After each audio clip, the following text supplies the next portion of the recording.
shoot. What'd you do, dum-dum? It bit me. Oh, no, not again!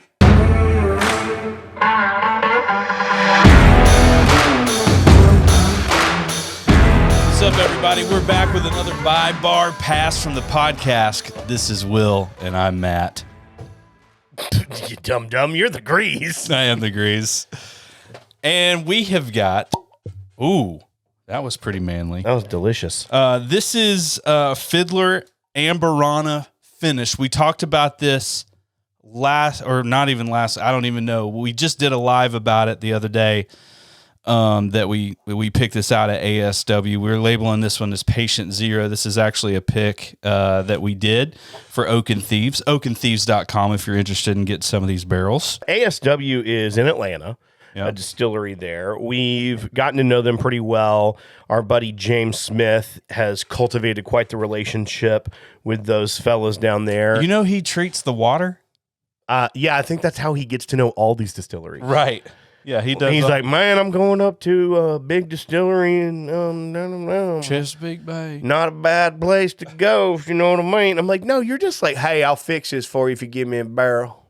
Give me that bottle. Give me that bottle. Oh, gosh. I want you to smell this first. So Amburana is the type of wood the secondary barrel, the finishing barrel is. Yes. This is there. If our sticker didn't cover up what it said on the back, that would have been nice. That would have been nice. Thanks, James. But this is, it doesn't even tell us the proof. Is it cask strength?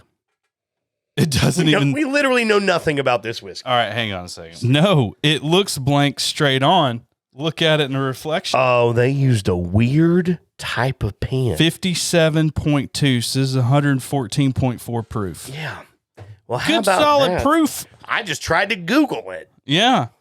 Bourbon whiskey So it's cask finished in strength, Amburana obviously. wood barrels. Amburana Brazilian wood. I get a ton of floral on the nose, Will. What do you think? Yeah. It's like nothing you've ever had. Yeah, and like sometimes when you think floral, you're like, oh, is it Four Roses? Is it? No, it's not like that. It's like nothing you've ever. There's almost. We had one at Starlight before, and it was lights out. They call that their cigar blend at Starlight. We really wanted that barrel, but they were already chosen. There's only 10 barrels because it's so expensive. They do that, I think, at as their distillery only releases. Like they don't let anyone pick their Amburanas, I believe. This bad boy right here is nothing like I've ever had before. Yeah. However, from what I remember, especially with the Starlight one, I wonder if those are the first or second, third, fourth, or fifth fill on that. At the Starlight, it was several down the line because the wood involved so expensive. It's such an intense flavor that it can be reused multiple times before it loses its luster, so to speak. I mean, there's no luster loss on this bad boy. And while it's floral, it's almost like tropical floral. It's not like New England rose garden floral. Does that make sense? It does to me. I get a little Mountie on it. Mountie? Yeah. Like Canada? No. There is no Mountie. I get a soft stroll. Talking Rocky and Bullwinkle up in here? I don't think so. No. What do you think about the nose? It's delightful. It is delightful. Very different. And I don't get a ton of the cinnamon on the nose. No. I get a little spritz. Maybe like clove. Oh yeah, I could see maybe clove. You could like if you go into what's that store, Harry and David during Christmas. Yeah. And you know those little brooms that they make out of like cinnamon sticks or whatever it is? Yeah, well what it kind of reminds me of is potpourri. Like allspice dram, which is a liqueur that's used in a lot of tiki drinks is kind of what I get off of it, which it does have some floral, some clove, some stuff like that. A little bit, not quite citrus, but some bright things in there as well. That's what I'm kind of picking up on. Right. Now, have you tasted it yet? No, I haven't. I've been waiting till you gave me permission. Mm-hmm. I stand by my statement. It's liquid Big Red. Very much sweet cinnamon. Sweet cinnamon. Oh, coating the entire... Dude, it's only 5 years old, I think. Oh, my goodness. Well, you can't tell. We put a sticker over it. We did put a sticker over it. Yeah, so it's, I mean, you're not dealing with a hugely mature thing. And honestly, I think that helps to make it sweeter. Yes. Because the Amburana wood, I don't think you want a lot definitely present. You don't want the oak to compete too much with the Amburana. So if it was like 10 years plus the Amburana, I feel like you probably wouldn't have a great product. Like it would be a little too much wood fighting against each other. Yes, I agree with that. Yeah, heavy wood char, and then you've got this Amburana, which is another big wood flavor. I agree with that. I think that that's probably accurate. Yeah, this is a special pour. It is a special pour. It's very different. If you're a person that really wants to venture out and enjoy different flavors, number one, ASW is probably where you need to go, because I've never seen more expressions in my life than I have at ASW.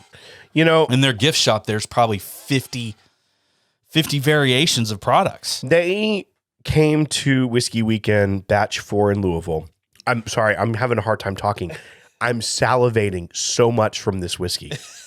It's so good that it's hard to even speak. Yeah. It's that good. But they came to Whiskey Weekend Batch 4, and James, I trust James immensely when it comes to whiskey.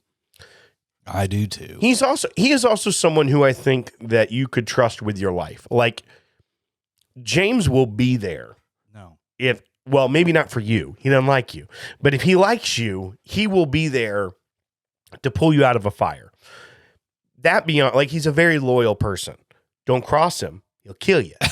But he's such a loyal person, but also his whiskey knowledge and palate is insane. Like, he just knows what's good, even if he's fried his entire palate with dip for so long. Right. That when he talked about ASW, I didn't really know anything about them at first. And he convinced us to say, hey, let them come and just set up. We'll do a breakout session with them. And he planned the whole thing. Right. And I was like, okay, bud, but I don't know a ton about them, and I religiously research this stuff for the podcast. I don't know if our people are going to know who they are or what's going to happen. All I know is that breakout session was packed with people. Yes. They were entertained. They were rolling in the floor because Bob and James had them cackling. But they gave James a mic. Justin and Whit from ASW showed up, poured out their passion in front of everyone to see, and then everyone got to taste all these expressions of whiskey from their single malt, which has made you a fan of some single malt whiskey, which is crazy. Absurd. Right. That's nuts. And all this stuff. So it's just crazy how we watch people taste their product and receive them, and people become fans immediately. So much so that people traveled to Georgia for the release of this because they've become fans of what ASW is doing. So I think it's a little unfair because this is a pick of ours. We're big fans of ASW. We like working with them to give it a true buy bar pass rating. Obviously, we think you should buy this and you should support them. So what I would challenge people to do in this video, instead of buy bar pass, I would say seek out an ASW product and try it. Just any of them? I honestly... They're all across the board, though. So it is.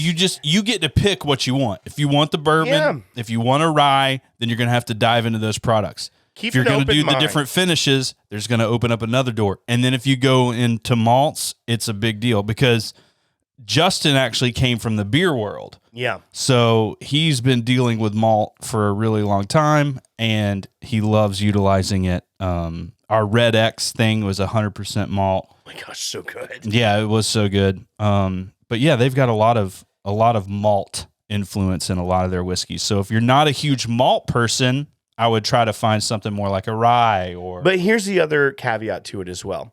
If you want your bourbon or rye that you drink to taste like every bourbon or rye you've ever had, ASW is not for you. Yes. If you want consistency across the board, no matter what label you're buying, maybe little nuances here, little nuances there of change, but you want the floor and the ceiling to be very narrow.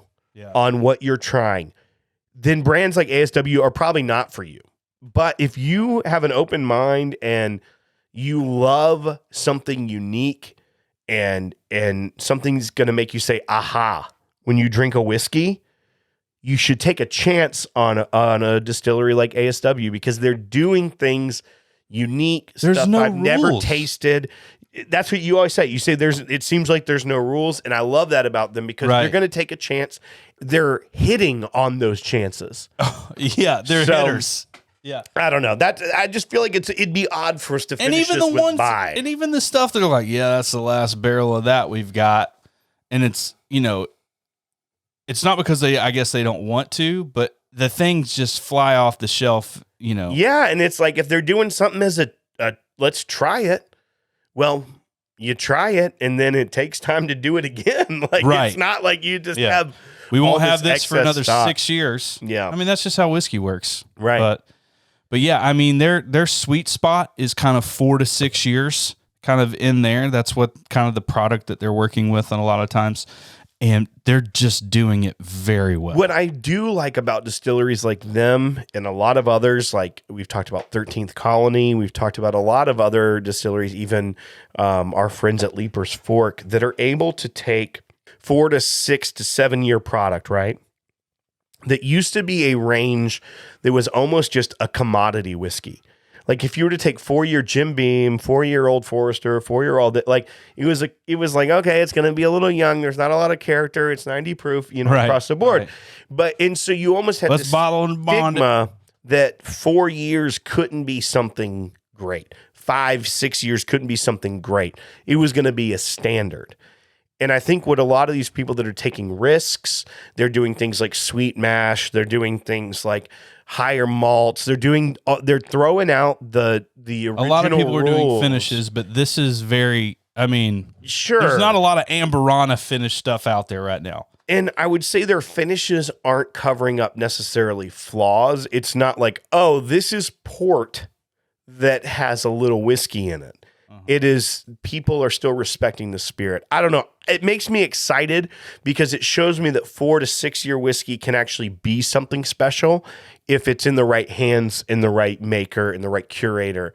And I just want to support people like this because this is going to be the future if everything else becomes a commodity. I know we're not buy bar passing because it's our pick. I mean, you should just go buy ASW. Just go support them. It's cool. Yeah, so it's just a buy ASW. Don't be a fool. Unique, diversity. Be cool. Like it's diverse, it's unique.